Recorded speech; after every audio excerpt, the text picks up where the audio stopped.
அனைவருக்கும் இனிய இரவு வணக்கங்கள். நம்ம இந்த வீடியோ பதிவில் பார்க்க இருக்கிறது டிசிசிபி மாடல் டெஸ்ட் 2 சரிங்களா. அதற்கான ஆன்சர்ஸ் தான் பார்க்க போகிறோம். அந்த கொஸ்டின் பேப்பர் லிங்க் வந்து கீழே டிஸ்கிரிப்ஷனில் இருக்குது. கொஸ்டின் பேப்பரை டவுன்லோட் பண்ணி ஒரு ஒயிட் பேப்பரில் நீங்கள் ஆன்சர் எழுதிடுங்க சரிங்களா. ஆன்சரை எழுதிட்டு இந்த வீடியோவை பார்த்துட்டு செக் பண்ணிவிட்டு நீங்கள் 10 கேள்விக்கு எவ்வளோ கொஸ்டின்ஸ் கரெக்டாக ஆன்சர் கொடுத்துருக்கீங்களோ அந்த மதிப்பெண்களை கீழே கமெண்ட் செக்ஷனில் கமெண்ட் பண்ணுங்கள். ஆல்ரெடி நம்ம முதல் டெஸ்ட்டு வச்சுருப்போம். அந்த டெஸ்ட்டுக்கான வீடியோ லிங்க் வந்து கீழே டிஸ்கிரிப்ஷனில் கொடுத்துருக்குறேன். முதல் அந்த டெஸ்ட்டை நீங்கள் அட்டன் பண்ணிவிட்டு இரண்டாவது இந்த டெஸ்ட்டை அட்டன் பண்ணுங்கள். மேலும் நம்ம சேனலுடைய டெலிகிராம் சேனல் லிங்க் கீழே டிஸ்கிரிப்ஷனில் கொடுத்துருக்குறேன். மறக்காமல் அந்த சேனல்லையும் நீங்கள் ஜாயின் பண்ணிக்கிடுங்க. வாங்க வீடியோக்குள்ளே போகலாம்.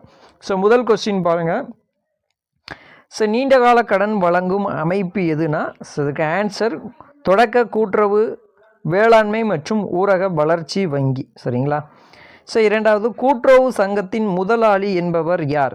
ஒரு கூட்டுறவு சங்கத்தை எடுத்துக்கிட்டிங்கன்னா அதோடைய உரிமையாளரும் சரி பயனாளரும் சரி யாருன்னா உறுப்பினர் தான் சரிங்களா. அடுத்த கொஸ்டின் முதல் நிலவள வங்கி எந்த மாநிலத்தில் தொடங்கப்பட்டது அப்படின்னு சொன்னால் பஞ்சாபில் தான் 1920 காலகட்டங்களில் ஜங்குன்னு சொல்லக்கூடிய பிளேஸில் தான் முதல் நிலவள வங்கி என்பது தொடங்கியிருப்பாங்க. முதல் நிலவள வங்கி சட்டம் தமிழ்நாட்டில் எந்த ஆண்டு இயற்றப்பட்டதுன்னு சொன்னால் 1934 சரிங்களா. 1934 காலகட்டங்களில் தான் முதல் நிலவள வங்கி சட்டம் இயற்றுவாங்க. இதில் வந்து பார்த்துட்டிங்கன்னா மொத்தமாக 38 சரத்துக்கள் இருக்கும் சரிங்களா. இந்த சட்டத்தின் அடிப்படையில் தான் நிலவள வங்கிகள் வந்து ஒழுங்குபடுத்தப்பட்டன. அதை தொடர்ந்து பாருங்கள் அடுத்த கொஸ்டின். கூட்டுறவு சட்டத்தின் எந்த பிரிவு உறுப்பினரின் தகுதியை குறிக்கிறது? இது வந்து மிக முக்கியமான கொஸ்டின் சரிங்களா. இதற்கு வந்து ஆன்சர் பார்த்துக்கிட்டிங்கன்னா பிரிவு 21 தான் ஒரு கூட்டுறவு சங்கத்துடைய உறுப்பினருடைய தகுதியை குறிப்பிட்டிருப்பாங்க. அந்த 22 பார்த்துக்கிட்டிங்கன்னா இணை உறுப்பினருடைய தகுதியை குறிப்பிட்டிருப்பாங்க. 23 வந்து உறுப்பினருடைய தகுதியின்மையை வந்து குறிப்பிட்டிருப்பாங்க. பிரிவு 19 பார்த்துக்கிட்டிங்கன்னா மாவட்ட கூட்டுறவு ஒன்றியங்களை பற்றி குறிப்பிட்டிருப்பாங்க சரிங்களா. அடுத்த கொஸ்டின். தற்பொழுது நடைமுறையில் எந்த ஆண்டு இயற்றப்பட்ட கூட்டுறவு சட்டம் இருக்கிறது அப்படின்னு கேட்டிருக்கிறாங்க. அதற்கு ஆன்சர் பார்த்துக்கிட்டிங்கன்னா 1983 சரிங்களா.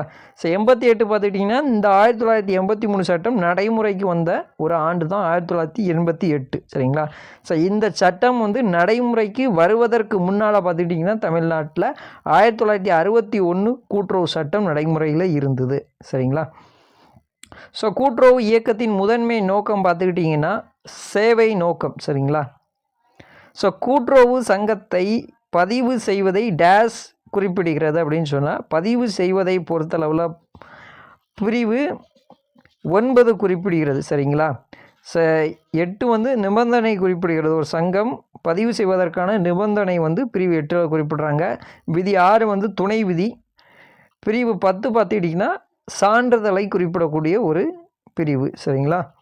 1983 கூட்டுறவு சட்டத்தில் டேஸ் பிரிவுகள் உள்ளன அப்படின்னு சொன்னால் டோட்டலாக பார்த்துக்கிட்டிங்கன்னா 184 பிரிவுகள் 190 விதிகள் இருக்குது சரிங்களா.